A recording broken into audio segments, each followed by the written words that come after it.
I'm driving home from picking up my granddaughter at school, and she's sitting in the passenger seat with this expression I've never seen before. Not upset, not mad, just blank, hollow, like somebody flipped a switch and the light went out. I try asking about her day, and she just shrugs. I ask if anything happened, and she says nothing. Then, after sitting in silence for what feels like forever, she asks me something that's been playing on repeat in my mind ever since.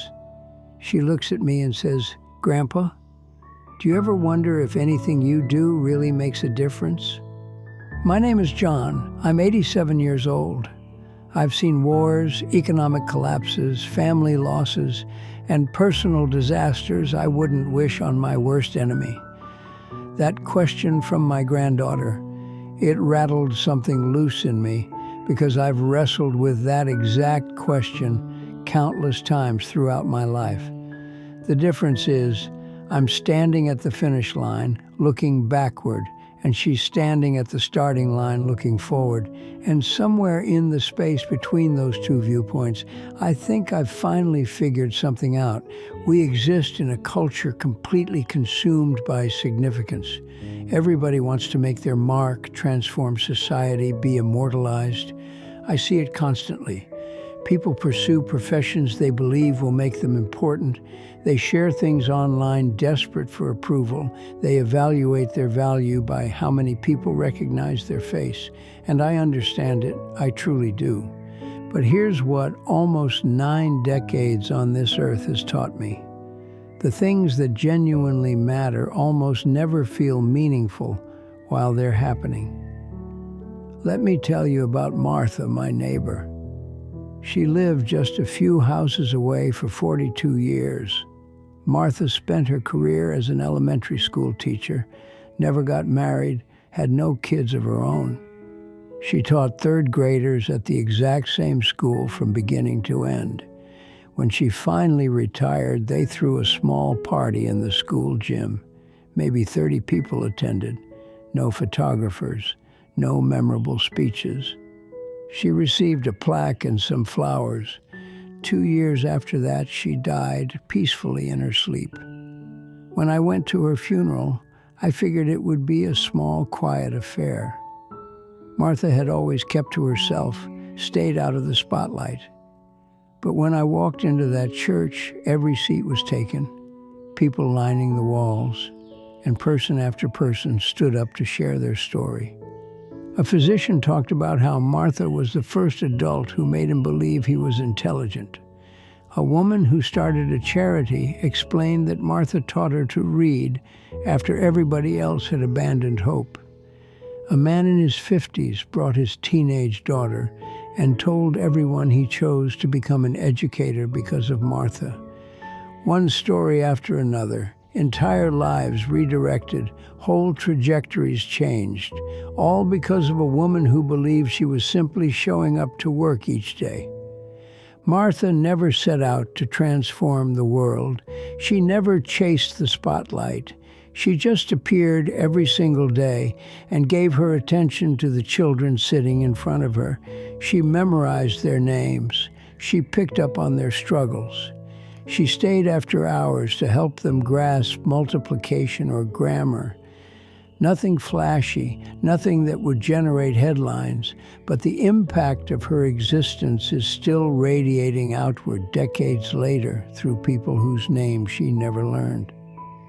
I think we've got everything reversed. We believe that mattering means being visible, being famous, being remembered by thousands. But that's not how existence actually functions.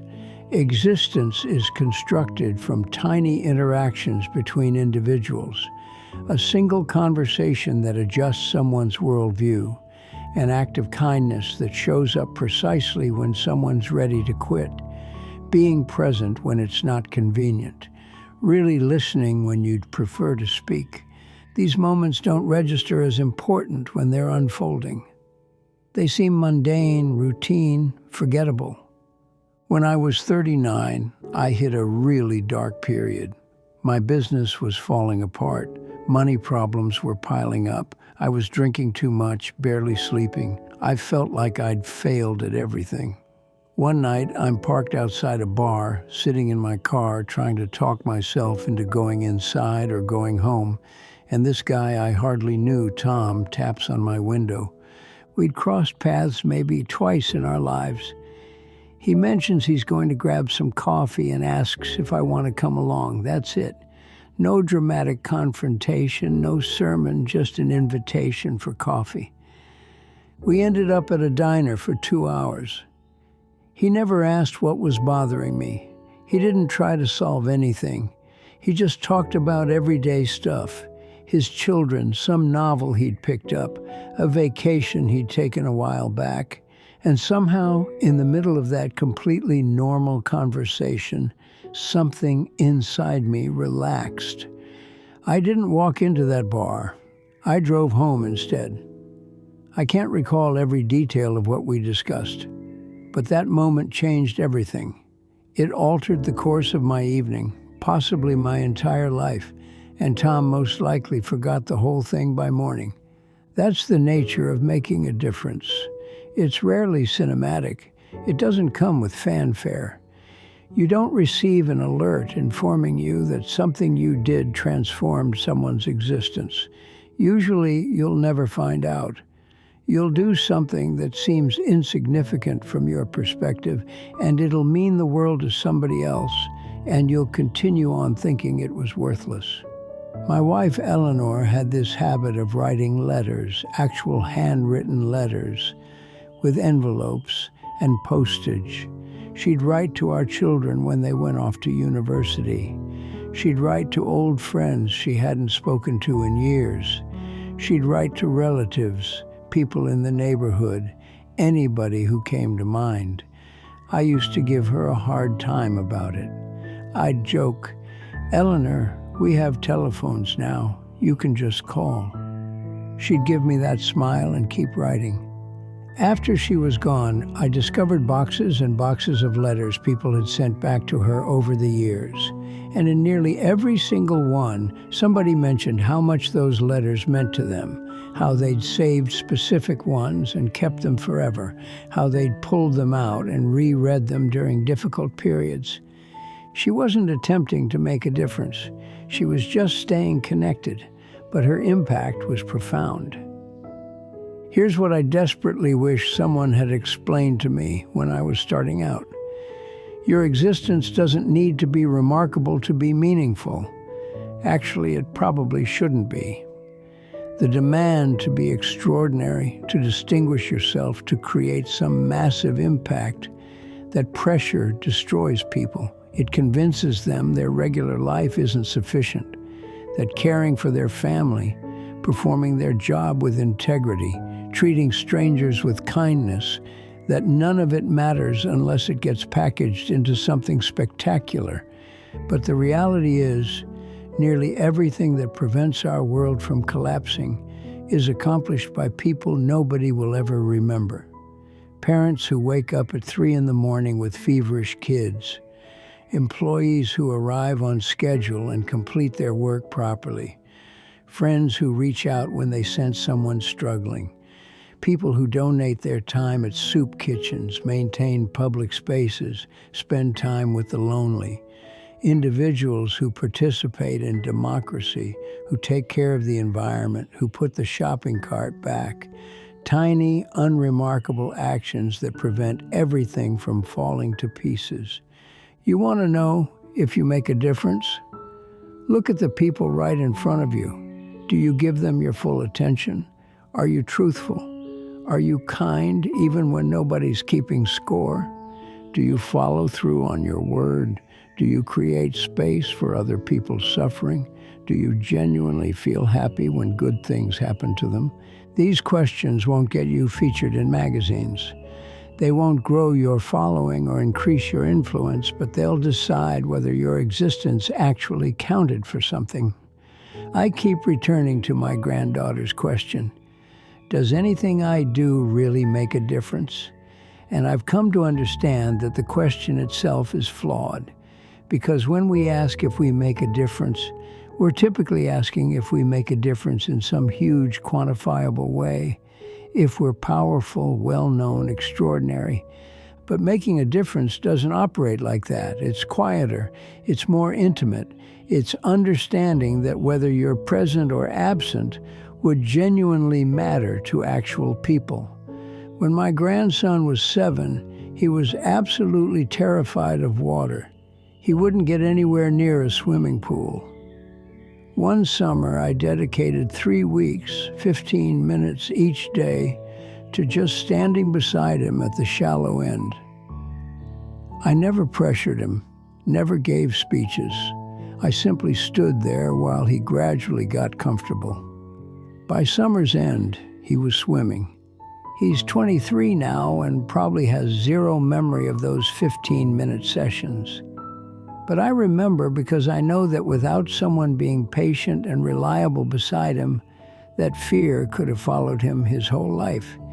That's what making a difference looks like. Not because it's impressive, but because it's genuine. The further I get into my life, the more I understand that most of what we're pursuing is illusion. Status evaporates. Accomplishments get forgotten. People will forget your achievements quicker than you can imagine. But they won't forget how you made them feel. They won't forget that you were there. They won't forget that you noticed them when they felt completely invisible. Those things endure. They ripple forward in ways you'll never completely grasp.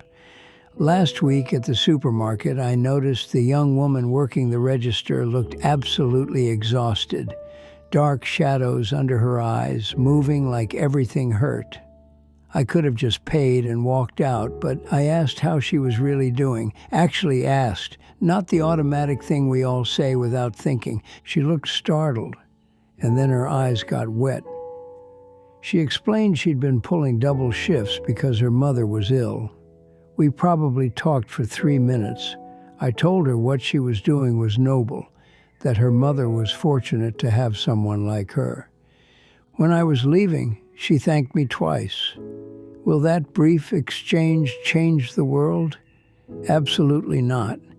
Did it matter to her right then? I believe it did. So here's my response to my granddaughter, and maybe to you as well. Yes, what you do makes a difference, just probably not in the ways you're imagining. It makes a difference in the small moments, the unglamorous ones, the ones that don't get shared online or listed on your resume. It makes a difference when you choose patience instead of frustration. When you speak the truth, even though a lie would be easier. When you assist someone, even though nobody's watching. When you remain when walking away would be simpler. Your existence doesn't need to be a performance to be meaningful. It just needs to be authentic, attentive, compassionate.